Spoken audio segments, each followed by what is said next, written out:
poslal puk do útočného pásma, kde ho zachytil Varlamov, pretože celá formácia išla striedať.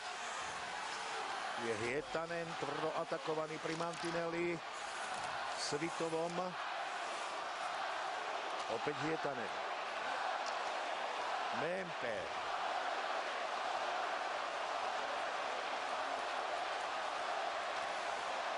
Kontiola. Zasa iba nastrolený puk, za ktorým korčuľoval Filstrém. Joensu.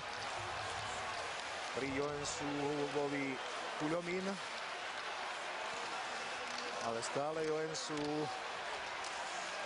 A ešte stále trvá aktivita Fínov a gól! Tak sme zobudili Jana Niskalu, zobudili sme ho v jeho druhom striedaní. Za 8 minút osvedčil to, čo ho presne charakterizuje. Tvrdá strela od modrej čiary, dokonalý prehľad a tie horné partie brány má tento hráč veľmi dobre zastrelené, čo potvrdil aj v uplynulom ročníku KHL. Áno, v uplynulom ročníku KHL bol Jane Niskala 5. najlepšie strieľajúcim obrancom celej KHL. Pred ním bol ešte jeho reprezentačný kolega Mikko Mempe, ktorý bol 3. najlepším strelcom medzi obrancami a 2. najproduktívnejším obrancom. Ešte raz, prvý gól v sieti Semjona Varlamova. Joensu len posunul, Daciuk zachytil, Nikulin. A našiel dobre prihrávkou Popova, ten sa však už k strele nedostal. Malkin bojuje o puk. Neúspešne.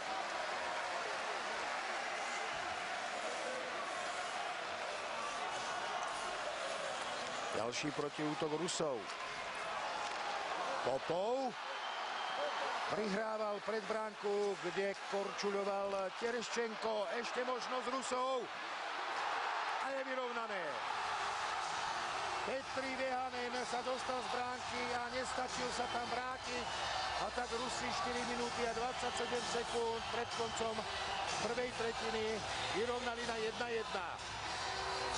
Práve mi hlavou vyrili myšlienky, či sa dokáže Malkin presadiť, keď ho fínsky hráči zdvojovali v niektorých momentoch, až strojovali a to ešte nemal puk.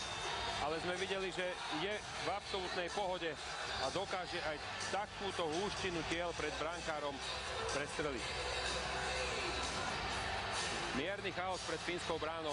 Áno, tam ešte jeden z obrancov doslova privalil Petriho Vehanena, ktorý nebol vôbec v tom brankárskom postavení. Už a pre Evgenia Malkina. Aj Fíni Rusov opäť vytlačili a teraz majú obrovskú možnosť. V poslednej chvíli zabránil skórovať Filpulovi kapitán mužstva Nikulin. To bola obrovská chyba pri presilovke Rusov. Nikulin. Jeho strelu zrazil Mikko Koivu a Fíni sa oslobodili len tak, že sa nedostali k možnosti streliť gól v oslabení.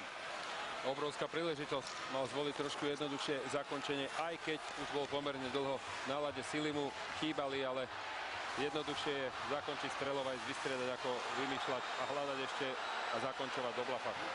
Malkin sa snažil preštrikovať, ešte tam dorážal Širochov. Začali sa posledné 2 minúty. Tejto tretiny a Rusi vedú 2-1. Využili presilovku 5 sekúnd pred návratom Ossiho Venenena. A opäť bol pritom Evgenij Malkin. Tu je Venenen, ktorý sa vracia na ľadovú plochu, ale jeho vylúčenie zaplatili gólom Fíni vo Vehanenovej sieti. 9. gól Evgenia Malkina. Takto. Bez prípravy. Keď mu prihral Terešogin. Situácia ako vystrelnutá z učebnice. Zatiaľ sa na ľade ešte neobjavil. Niskala. Kukkonen. Tam je Nikitin, po ňom už Denisov.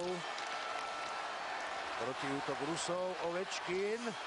Ovečkin neprestrelil brániaceho Kukkonena. Denisov, Ovečkin. Pri ňom Niskala. Ovečkin však stále a dáva gól!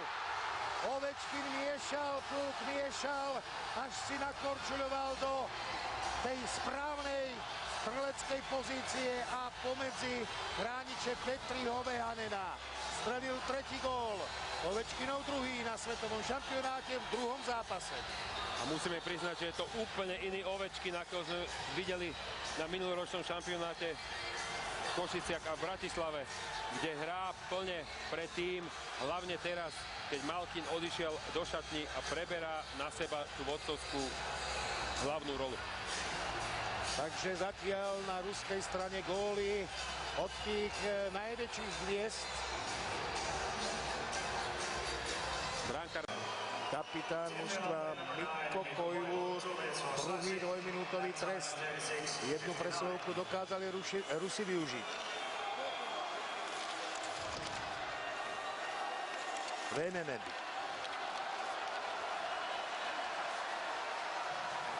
Kiskinen. Aspoň získal čas. Malkin. Už sú Rusi v obranom pásme svojho súpera. Birjukov a Nikulin na modrej čiare. Nikulin.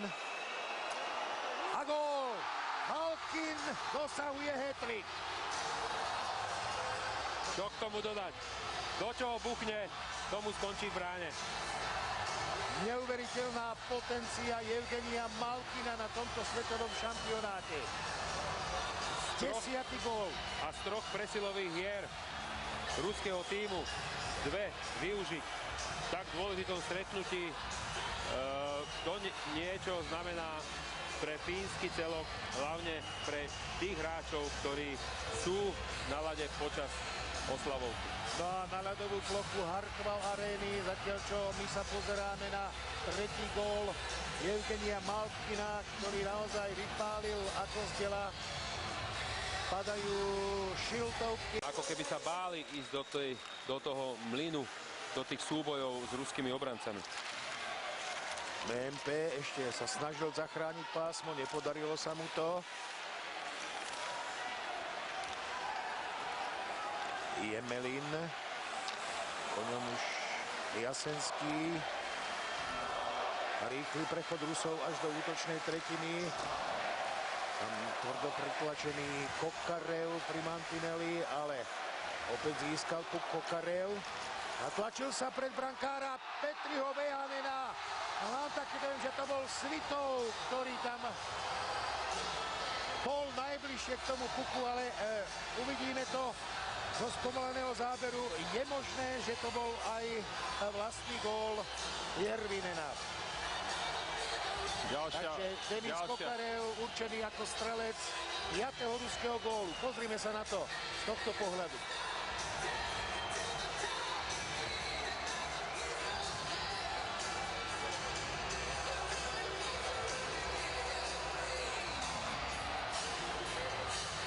Tu je Kokarev. No bol tam aj Svitov. A mám taký dojem, že to bol práve Svitov.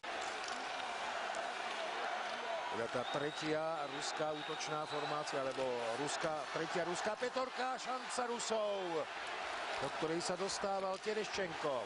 Ten má opäť puk. Nikulin z prvej ešte sa pokúsil zasunúť puk širokou. Nikulin zlomil hokejku. Namiesto neho skočil na ľad Nikitin. Žerdev. Nikitin. A gól! Vehanenovi prešiel puk až k Širokovovi, ktorý ho pohodlne zasunul do fínskej bránky. Joensu sa vracia na ľadovú plochu, tretia využitá ruská presilovka.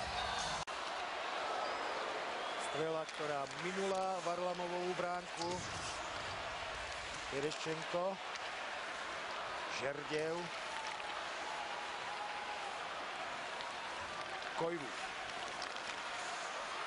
Granlund, Jákola, snažil sa prebiť až pred bránku, ale tam bol husto. Järvinen vystrelil a dáva gól, ale bol to ešte pečoval Granlund pred brankárom Varlamovou, vzhľadom na to, že Varlamov bol trošku zaskočený, takže Mikael Granlund dáva svoj prvý gól na tomto svetovom šampionáte. Záver zápasu. Už sa naozaj stretnutie iba dohráva. Ruskí priaznivci v Hartwall aréne oslavujú postup svojho tímu do finále majstrovstiev sveta. Je koniec. Na ľad opäť doleteli dve šiltovky. Gratulácia Semjonovi Varlamovovi, ktorý mal úspešnosť 93,55%. Petri Vehanen 73,91 a Petri Vehanen určite klesne v štatistike úspešnosti zákrokov medzi všetkými brankármi na šampionáte.